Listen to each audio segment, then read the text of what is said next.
All right, good morning, everyone. How's everybody doing this morning? That wasn't bad. All right, we're going to go ahead and get started. As you will remember, we've been trying to make sure we repeat the questions and we call out people's names as they ask questions, just so we can continue to get to know each other better. My name is Terry Brown, and we'll be leading the discussion this morning. So as you know, this class is entitled Walking the Walk. And so we started with walking in faith. And in the last couple weeks, we talked about walking in obedience. And so today we'll be taking our third step. And we'll be talking about walking in love. And so let's get some scriptures to begin with. Someone gets for me Ephesians chapter 5, and we'll be reading verses 1 and 2.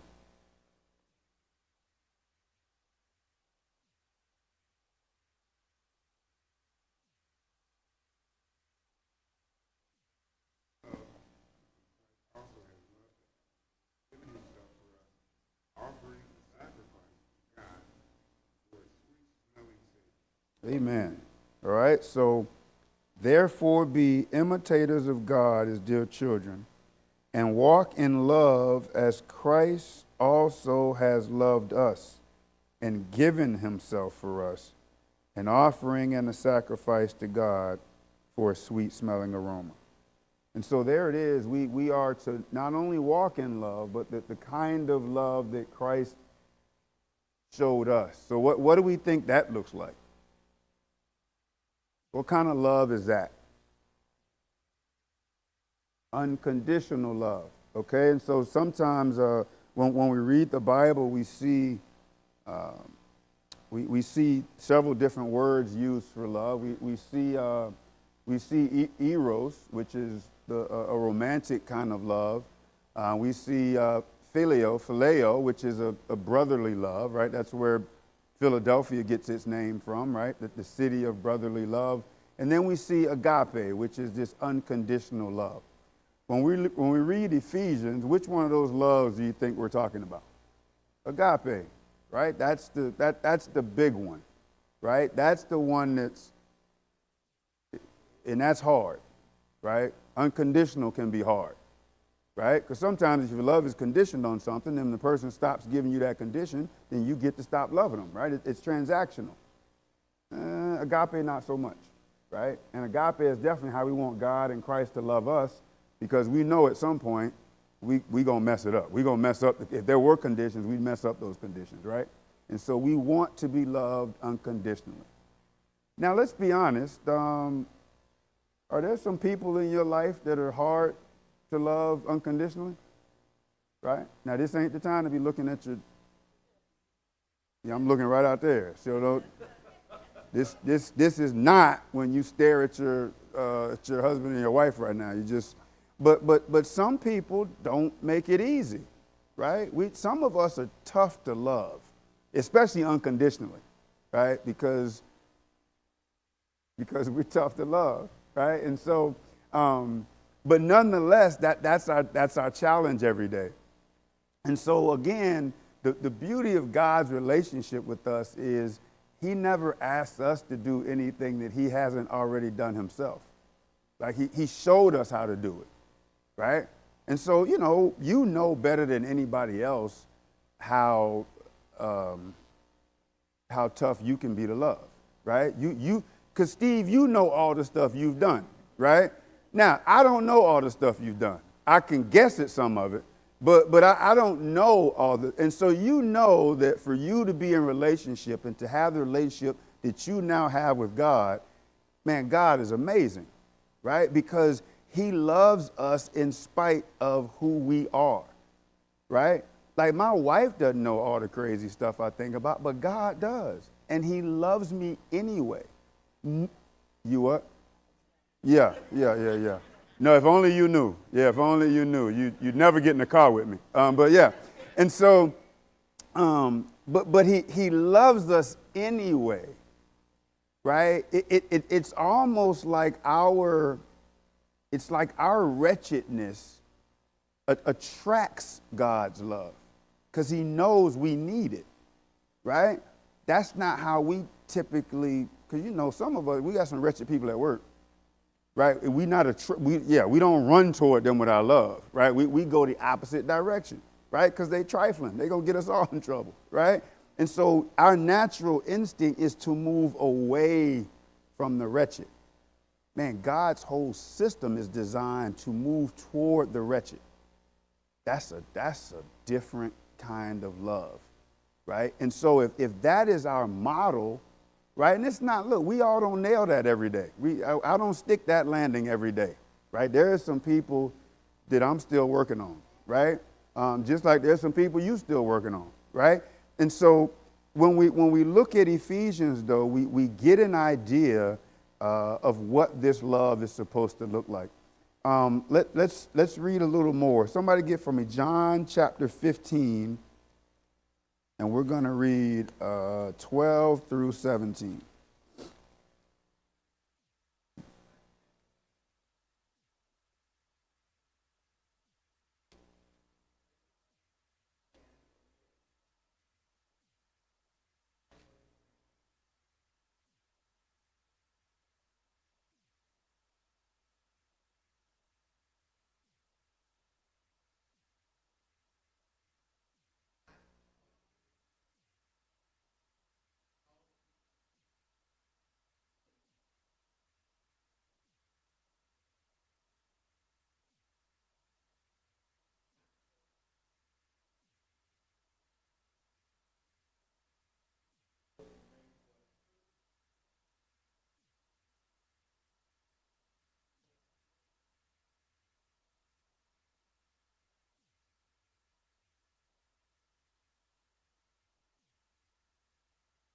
Read the last one. Go ahead and read 17. Sorry.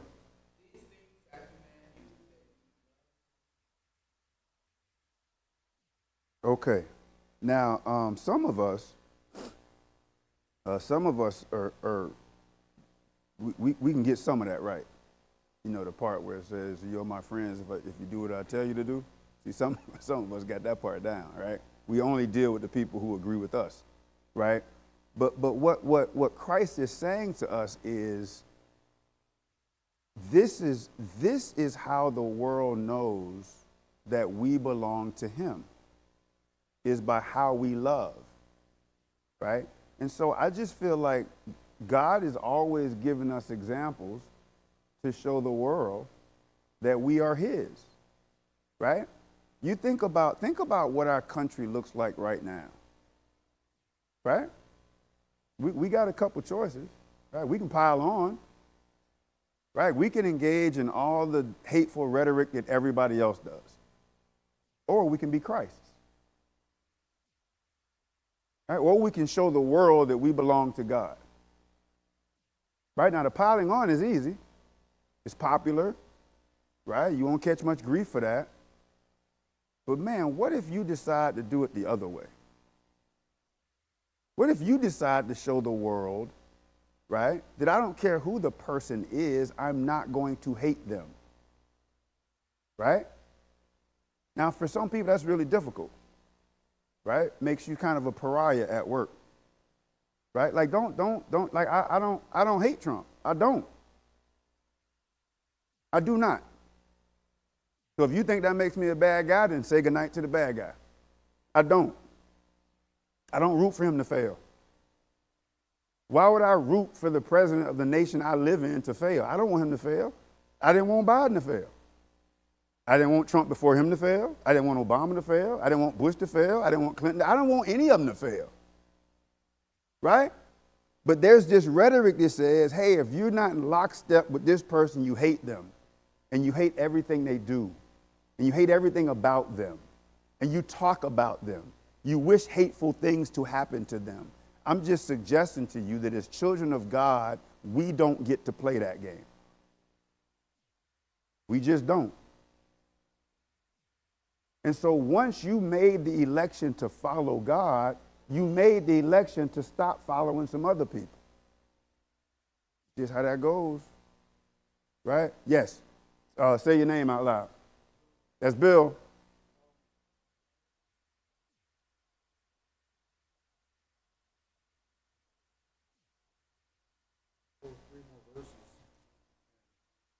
Go ahead, do it. Yeah, yeah, yeah. Chapter 17. Mm-hmm.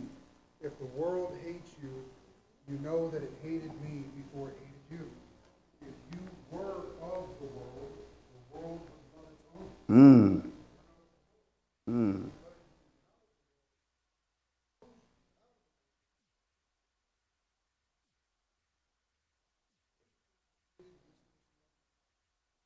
I know, but that's tough, Bill. At work, don't nobody want to be hated. In the neighborhood, don't nobody want to be hated. Right? Come on, who's signing up for that? Who's trying to be hated? Lip tables. Dudes are radical, right?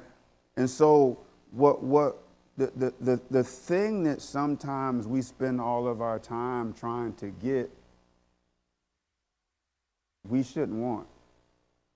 Because if we get the world's acceptance, boy, that was an awful bargain you made for that. Because in order to get that,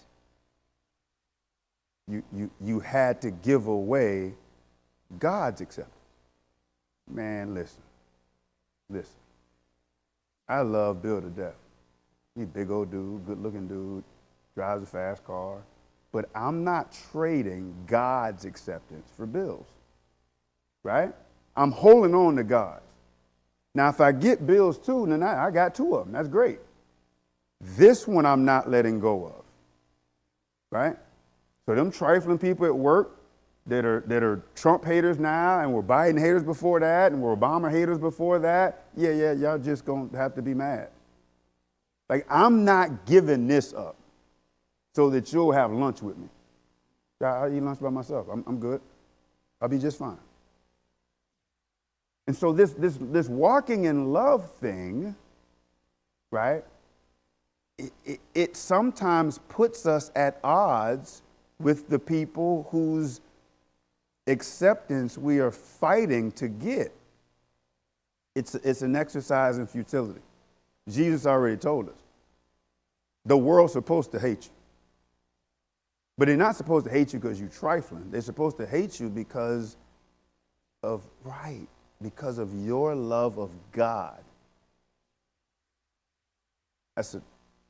You got to choose a side. You got to choose a side. Yes, Jay. This is one of our elders, Jay Vitarelli, right here. 1 T, 2 R's. Go ahead, 2 L's. Did I spell that right? Is that right? For that introduction. Yes, you're welcome. You're welcome. Yes. To me, the question is, why do you need that person to accept you? Right. And the simple reason is because it just makes things easier sometimes, right? Temporarily. Right. And so listen, it all starts back in the sandbox, right? Everybody wants to be popular in the sandbox, right? You ever go to a school, elementary school and middle school, and go to the lunchroom? Like, watch that dynamic. Nobody wants to sit by themselves, right? Oh, that's the kid nobody wants to sit with. And so we're conditioned by the time we're 3, 4, 5 years old to trying to get to the cool table, right? Where the cool kids sit, right? The athletes, the cheerleaders, the smart kids, the well-dressed kids, the well-drive kids. Everyone's trying to get to that table. That's the devil's trick, right? Because the devil tells us that there's strength in what? Numbers. While our Bible tells us that narrow is the way and few there be that find it. Like, I never would understand. My mom would always force me to go in the opposite direction, right? She said, son, if you got two choices. There's a fight, right? The idiots are running toward the fight. What I need you to do is be strong enough to go the other way, right? That all the trouble is going to be at the fight, right? All the trouble that's going to happen is going to be over there. Son, walk away. You don't need that fight. In fact, everyone going to tell you what happened. You don't need to be there. You can go home, right? You just won't know it first. I've never had the first new phone. I've never had the first new car. Because my mom just told me that just go the different way. If it's a bunch of people there, that's not where you need to be. Now that's tough at first, because I want to be where everybody else is. But after a while, what you realize is, hey man, this being over here by myself, this ain't as bad as people make it out to be, right? I used to hear a guy say, hey man, there's plenty of room at the top. All the people are at the bottom. Get to the top, right? Yes, you had your hand up. What's your name? Yes, Stephanie Flournoy. Example of God's love is little children. Hmm. When they get beyond that innocence, that when we start seeing this separating line. But when they're 0 to about 3, I always say 5. They master, if we could take an example from their page, because they truly love how God loves. That's right. Because they don't understand they don't know all the boxes. What do they know, right? And you watch a kid, if you can put a bunch of kids in an area, and they will never segregate themselves. Never. It's never going to be all the boys and then all the girls and all the tall ones, all the short ones, all the blue-eyed ones, they don't do that, right? Because they don't see that. No one's told them that there are differences yet, and so they like who they like, right? They'll play with anybody, right? Until an adult shows up and starts to tell them something different. And then they begin, right? Think about the Garden of Eden, right? Adam and Eve walking around buck naked, right? Didn't think, hey man, shoot, we only 2 people. I mean, ain't everybody naked, right? Then all of a sudden God show up and they doing this. God was like, what y'all doing? Well, we put clothes on because we was naked. Who told you that? And he knew immediately, right, that evil had been there, right? And so that evil, right, that's what it strives to do, right? It strives to make us feel uncomfortable with what God has comfortably given us, right? And if you're not careful, it can be tough, right? So all of us are in some kind of relationship, right? What makes it difficult to love unconditionally in a relationship? Now, let me just say this. I haven't talked to her about this, but sweetie, you can't be the first person to raise your hand on this one. All right, you need to let some other people talk, right? You can't be back there. Let me now. Just keep your hand down, right? And then they won't think you talking about me. All right. So, what makes it difficult to do what Ephesians 5 and John chapter 15 are talking about? Yes, sir. Say your name again. Scott, yes, sir.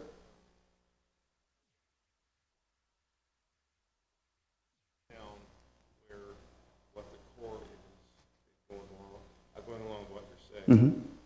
And I think the first, sin that we're made aware of, at least that happened, was Satan swelling with pride.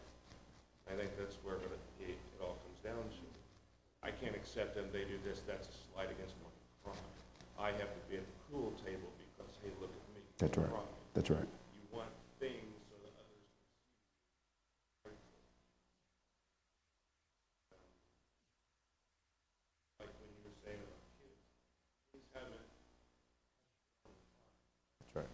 That's right.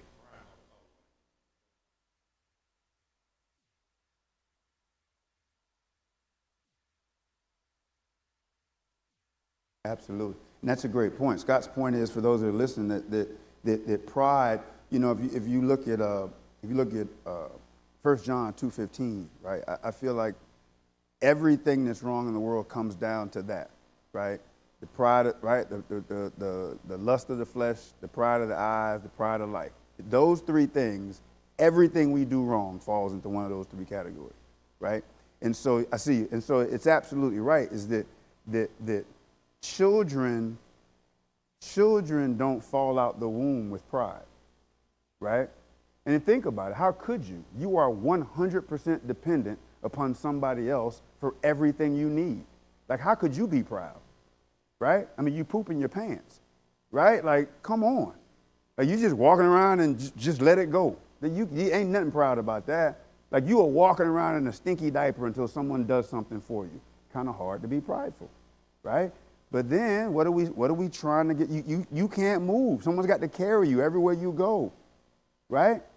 You can't talk, right? You got nothing. And what are we pushing them to do from the moment they drop out the womb? Get potty trained, learn how to walk, learn how to talk, right? We set them up, right? Because we don't want 73-year-olds who can't walk. We want them to be able to do that. But pride is coming in that. Because now what you start to do, you know what, I walk a little differently than you.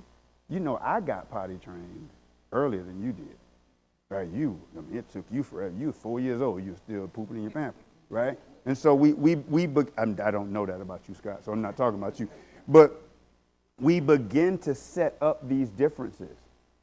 Oh yeah, you can read, I can read too. When did you start reading? So now everything's a competition. Well, I started reading 4 months before you started reading. Okay, all right, I guess, right? But God still loves us all the same. It doesn't matter. God never asked. Right? There's no thing in there about, well, when did you get God? Right? When did you accept Jesus? It doesn't matter. Because from the moment you do it, everything you did before is forgiven. And everything you do forward can be forgiven. Doesn't matter. He never asks. We're the only one that asks those silly questions because we're trying to be prideful and distinguish ourselves when God doesn't see distinction. He's no respecter of persons. We are all the same level of pathetic, right? And if we just will remember that, right, it will keep us going. Yes, sir. What's your name? Clifford. Yes, sir. Mm-hmm. Okay. It says, whosoever believeth that Jesus is the Christ is born of God, and everyone that believeth that him that begat loveth him, that also begotten of him. By this we know that we love the children of God, and when we love God and keep his commandments, for this is the love of God, that we keep his commandments, and his commandments are not. Absolutely. Absolutely. That's a fantastic point. And so again, as we go on this walk, right, we have to have faith to act on what we believe. And then obedience teaches us to walk, right, in complement to what we believe. And it's only when you are obedient that you can actually claim that you have love, right? That's what Christ tells us, right? If you love me, you'll do what? You'll keep my commandments. Seems to me the opposite is true, right? If you don't keep my commandments, then what? You don't love me. Man, that's tough because all of us every day at some point are going to slip and fall, right? That's going to happen. That's why Christ is here, because he knew that was going to happen. And so we've got to be mindful. We've got to be intentional about this love piece, because this is how we take it to the world, right? Yes. What's your name, sir? Bill Peoples. Yes. The Bible says in Thessalonians that we are to pray without ceasing.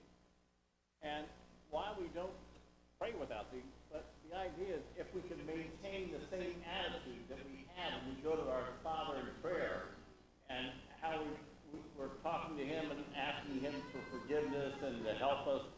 But after we stop praying, if we can maintain that same focus as we go through life, our life would be so much more different. It would be easier to love and to have that attitude that Christ demands of us. That's right.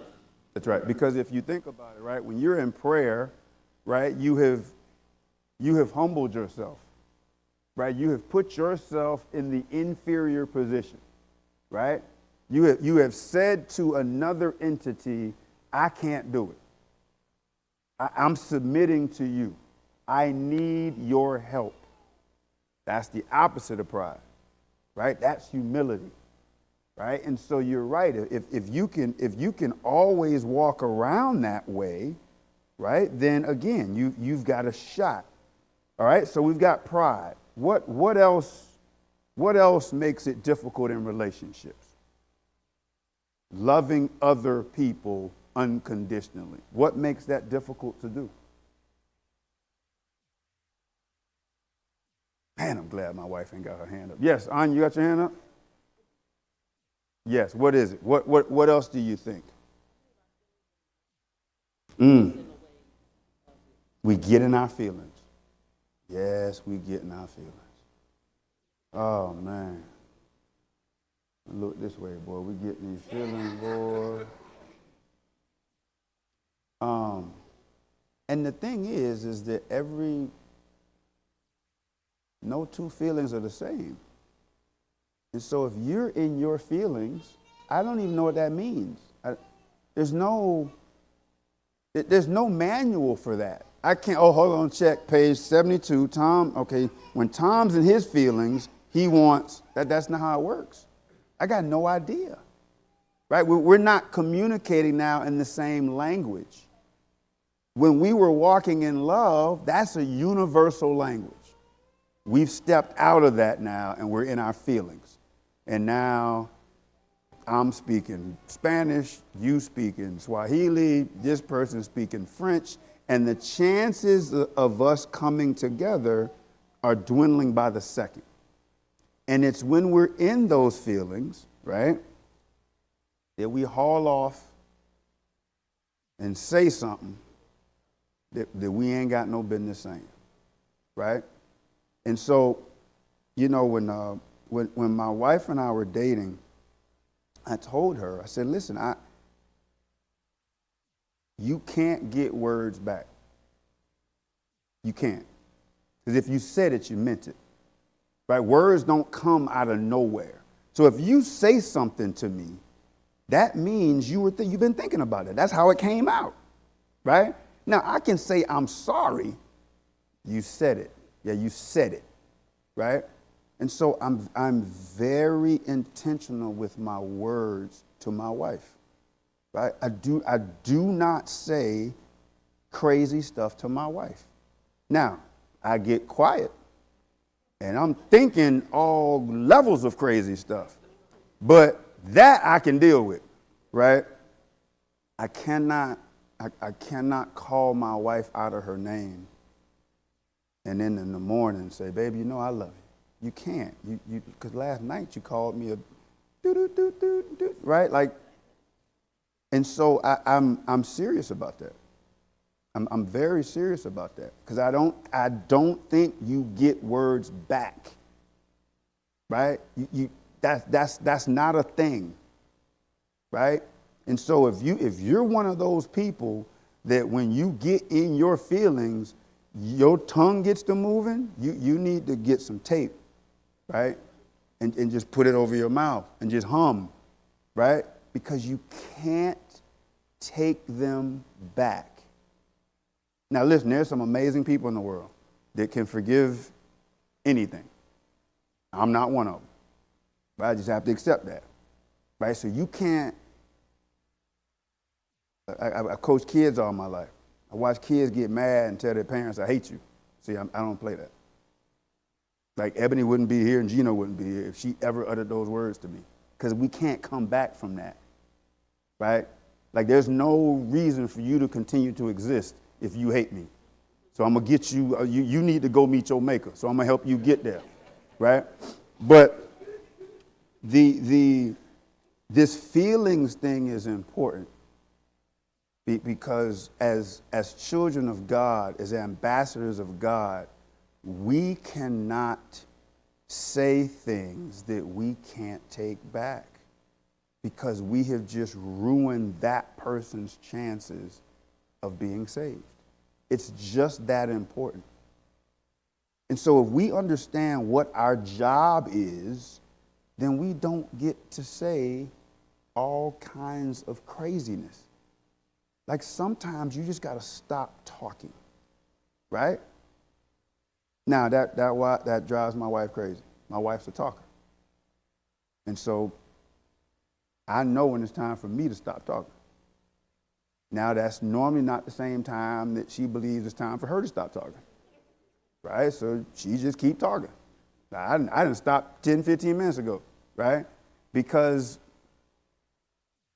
at the end of the day, I want to be undefeated, right? I want to be undefeated and not saying something to my wife that I can never get back. Can't do it. I grew up in a house like that. Just listening to people say all sorts of madness to one another. Can't get that back, man. I remember it, right? I know they remember it.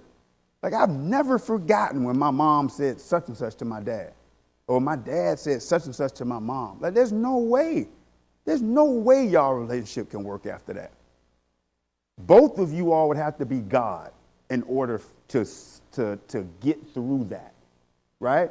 And so in my wife and our relationship, I realized that both of us aren't God. Only one of us is. Right? No. You know me for more than 5 minutes. You know if there was one, it's not me, right? I'm gonna come to you, and then did you have your hand up, Bill? And then I see you, Ruth. What's your name, sir? My brother Steve. Steve, yes, sir, Steve. The Bible is such a wonderful book. It said that take my yoke upon me and learn of me, for my yoke is easy and my burden is it's light. Mm-hmm. If you look, if you just read the words, I like Paul's expression to the Philippi, the church at Philippi, as he wrote, and he said that let each esteem other better than themselves. Right. If we can do that, loving someone is kind of easy, and I understand what Jesus is saying. Right.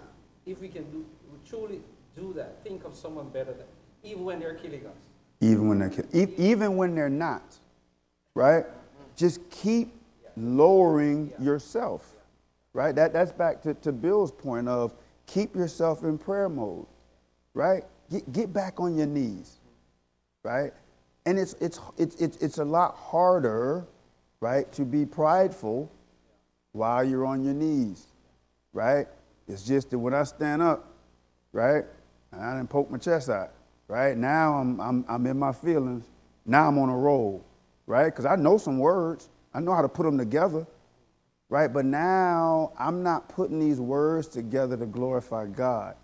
I'm putting these words together to get even. I'm just saying we don't get to do that. Our business is too important for that. Bill, and then I'm coming to you, Ruth. Mm-hmm.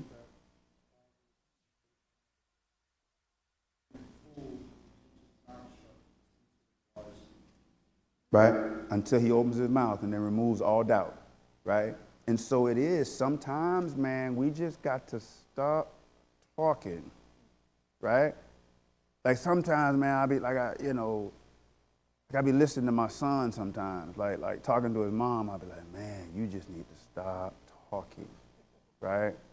Like rule number one in being in a hole is stop digging, right? Like, boy, put the shovel down, man. Like, you are not winning, right? But pride makes you always think you're winning, even when it's obvious to everybody else except you that you're not winning. Yes, Ruth, this is Ruth Calvin, everyone, for y'all that don't know Ruth. Yes, ma'am. False gossip or bad words or something. And his father said, you say things you can never get them back. And the kid couldn't understand. His father gave them a bag of feathers. I want you to go out and put a feather on every doorstep. So the boy went out, he did all that. And the next morning, the father said, now I want you to go back and collect every feather you put on a doorstep. He says, but there's no way. That's There's right. no way I can get all They're all that. gone. That's right. The words are out there, and something my husband said one time, and he says, but gee, Ruth, I didn't say that. I told you that 30 years ago. But you know what? It's like we brought up in class Friday. The mind is a human computer. That's It right. registers it. It's still there. That's right. And the mind also, our bodies are built for protection, right? And so what our bodies do is our body reminds us of the things that hurt us, right? So that we can learn from and don't do that again. And so you're not consciously trying to remember it, but you remember it, you need to register that. Like, okay, this person will say hateful stuff. I need to remember that, right? I can't keep putting myself in position for this person to hurt me because they have shown that they will, right? I just need to mark them. Doesn't mean I'm not trying to save their soul. Doesn't need it, but I don't deal the same way with everybody because everybody, some people have shown you can't deal with them that way, right? Okay, so let's keep going. Yes, I'm sorry. Yeah, what's your name with the black hat? That's Sister Keo. Yes, ma'am.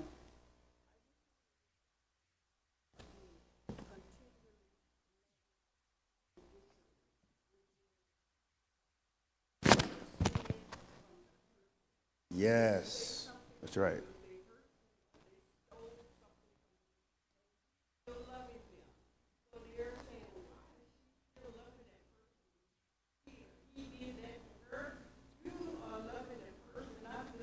That's right. You have to separate the two. You got to separate the two.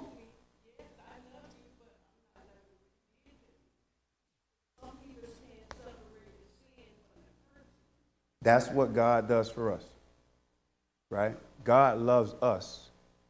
He hates our sin, right? He absolutely, Jesus became sin for us. And when he became sin for us, God couldn't tolerate him in that. He let him go. Jesus had the most wonderful relationship with his heavenly Father. And he was willing to endure what he endured so we could have that same relationship. Like it's an amazing thing but we forget it every morning. We just go walking down the street like we so great, right? And we have nothing to do with it. Yes, what's your name? Carol Mitchell. Yes, ma'am, Carol Mitchell. I just want to comment on the love piece. And I think about Jesus, and I'm going to Matthew 9:36, when he looked down on the crowd and had compassion on the people. I'm saying that we just need to have compassion for our enemies, people that we don't necessarily love, and really realize they're going through some things and things that we can't see, and we just need to offer that tenderness, that kindness, that love, and win that person over, win those people over, and I don't mind staying on my knees for that, Absolutely. asking God to The worst help. the worst people, and as people begin to perform worse and worse, the more they need Jesus. Like we should be attracted to them because they don't need me; they need Jesus. Like listen, there's some people I run into. I'm like, good God, you just need Jesus, right? And if we come at them that way, it's different, right? I'm not, man, I'm trying to get you saved, right? And you don't need to hear it from me. You don't need to, but you need to hear it from somebody. You need Jesus in your life, right? When we talk about love, right? Let's go to 1 Corinthians 13, right? Everyone knows that's the love. That's the love chapter. But when you look at how love is described, right? if we go through verse just 4 through 7, love suffers long and is kind. Love does not envy, does not parade itself, is not puffed up, does not behave rudely, does not seek its own, is not provoked, thinks no evil, does not rejoice in iniquity, but rejoices in the truth, bears all things, believes all things, hopes all things, endures all things. Some of us can't love because we're too busy keeping score. Put the scorecard down.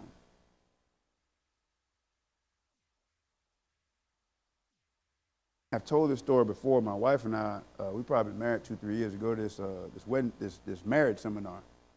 After we've been married 2-3 years. Do the math on that, but whatever. Thought it was a good idea at the time. And so 4 couples drive up to Jacksonville.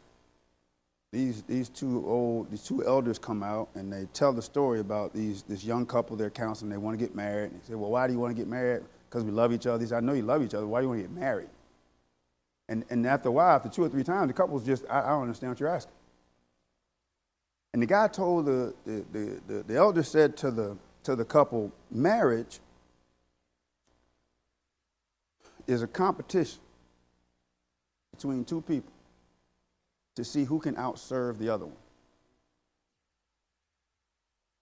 I could just feel heat because my wife was sitting on that side, and I knew she looked right at me because I had never heard that before, and that is not why I got married, right? I was perfectly willing for her to win, right? And so, but the next part of it was, but you can't keep score. You can't keep score.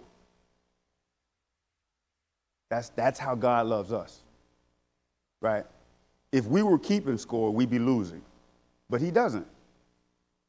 Because his love, right, thinks no evil, does not rejoice in iniquity. It's not puffed up. It doesn't behave rudely. We get it specifically because we don't deserve it.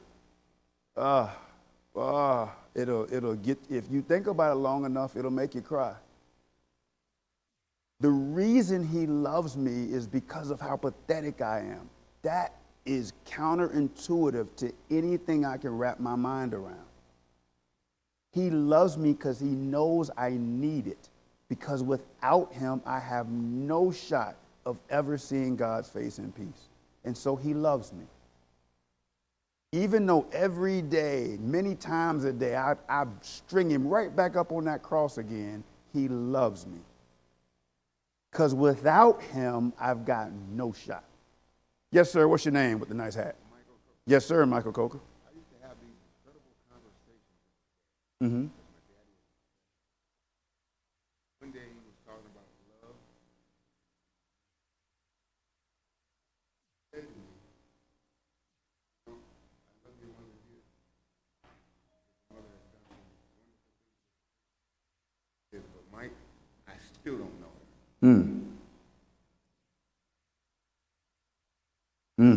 That's deep right there. How long has your parents been married? 44 years before he passed. See, baby?